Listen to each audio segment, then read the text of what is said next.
Halo semuanya, perkenalkan nama saya Gabriela Amelia Nenggolan dengan NPM 2301051046. Di sini saya akan mempresentasikan hasil kerja saya tentang pernyataan standar akuntansi publik atau PSAP dalam implementasi pada realisasi anggaran, arus kas, dan catatan atas laporan keuangan atau CALK. Pernyataan Standar Akuntansi Pemerintah atau PSAP adalah pedoman atau aturan yang ditetapkan oleh pemerintah untuk mengatur penyusunan laporan keuangan sektor publik, termasuk pemerintah pusat dan daerah.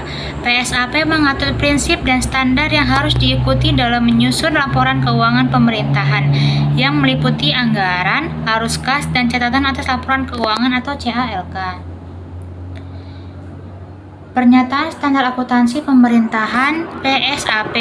Pernyataan Standar Akuntansi Pemerintah atau PSAP adalah standar yang disusun untuk meningkatkan transparansi, akuntabilitas, dan kualitas pengelolaan keuangan publik di Indonesia. PSAP dikeluarkan oleh Badan Pemeriksa Keuangan atau BPK dan Kementerian Keuangan Republik Indonesia. Tujuan utama PSAP adalah memastikan bahwa laporan keuangan pemerintah menyajikan informasi yang akurat, relevan, dan mudah dipahami oleh pihak-pihak yang terkait. Selanjutnya ada implementasi PSAP pada realisasi anggaran. Realisasi anggaran merujuk pada penggunaan dana yang telah dialokasikan dalam anggaran negara atau daerah. PSAP mengatur cara pencatatan dan pelaporan realisasi anggaran yang dapat mengidentifikasi pengeluaran, penerimaan, dan saldo anggaran secara akurat. Implementasi PSAP dalam realisasi anggaran mencakup yang pertama ada pencatatan pengeluaran dan penerimaan.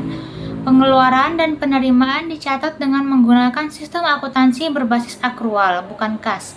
Artinya, transaksi diakui ketika terjadi, bukan hanya ketika uang diterima atau dibayarkan. Yang kedua, laporan realisasi anggaran atau LRA. LRA adalah laporan yang menggambarkan perbandingan antara anggaran yang telah disetujui dengan realisasi yang terjadi dalam satu periode.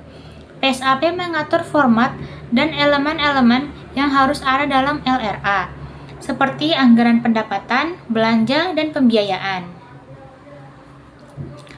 Yang ketiga, perbandingan antara anggaran dan realisasi. Dalam LRA, perbandingan antara anggaran yang ditetapkan dengan realisasi yang terjadi sangat penting. Adanya perbandingan ini memungkinkan pemerintah dan pihak terkait untuk menilai efektivitas pelaksanaan anggaran dan apakah anggaran telah digunakan sesuai dengan tujuan yang telah ditetapkan. Yang keempat, pengawasan dan akuntabilitas. Implementasi PSAP pada realisasi anggaran juga memperkuat pengawasan dan akuntabilitas pengelolaan anggaran. Dan yang terakhir, yang kelima, peran PSAP dalam meningkatkan transparansi dan akuntabilitas. PSAP mendorong penerapan standar yang jelas dalam pelaporan anggaran, sehingga semua pihak yang berkepentingan dapat memperoleh informasi yang sama tentang penggunaan anggaran. Implementasi PSAP pada arus kas. Arus kas adalah aliran uang yang masuk dan keluar dari kas negara atau daerah. Dalam implementasi PSAP, pengelolaan arus kas harus dilakukan dengan memperhatikan prinsip-prinsip berikut. Yang pertama, pengakuan kas.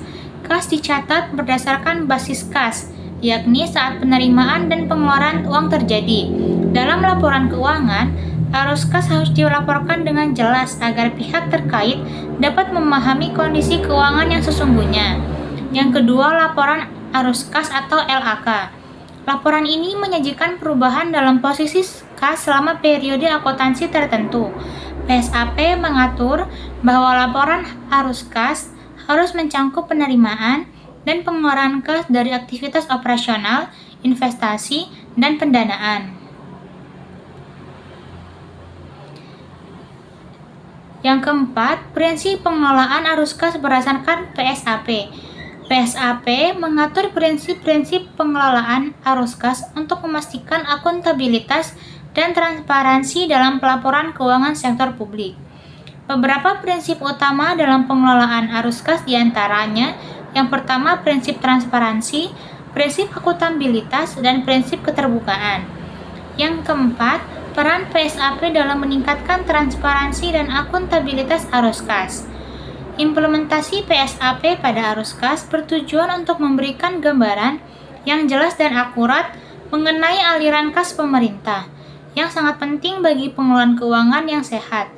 Pengelolaan arus kas yang transparan dan akuntabel memungkinkan pemerintah untuk menghindari krisis kas, mengelola utang dengan bijak, dan meningkatkan kepercayaan publik.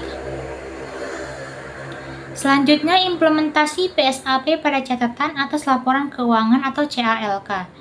CALK adalah bagian dari laporan keuangan yang memberikan informasi tambahan yang diperlukan untuk memahami laporan utama, seperti laporan posisi keuangan, LRA, dan LAK. PSAP mengharuskan CALK memuat informasi sebagai berikut. Yang pertama, kebijakan akuntansi. Menyajikan kebijakan akuntansi yang digunakan dalam penyusunan laporan keuangan. Hal ini penting agar pembaca laporan keuangan dapat mengetahui dasar yang digunakan dalam penyusunan laporan. Yang kedua, perubahan kebijakan dan estimasi. CALK juga mencatat perubahan signifikan dalam kebijakan akuntansi atau estimasi yang dapat mempengaruhi laporan keuangan. Yang ketiga, kontingensi dan komitmen.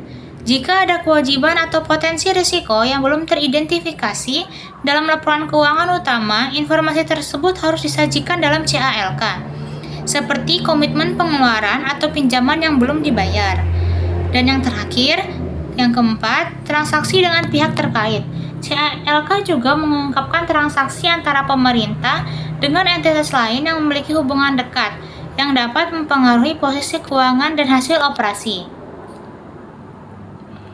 Kesimpulannya, pernyataan standar akuntansi pemerintahan atau PSAP adalah pedoman yang penting bagi pemerintah dalam menyusun laporan keuangan yang transparan, akuntabel, dan sesuai dengan prinsip akuntansi yang berlaku.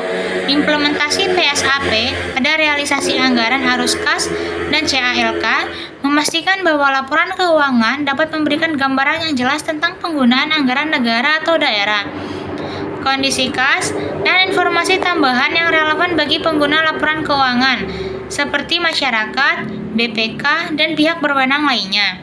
PSAP berperan dalam meningkatkan kualitas pengelolaan keuangan publik dan memperkuat pengawasan serta akuntabilitas pemerintah. Sekian yang dapat saya presentasikan. Terima kasih.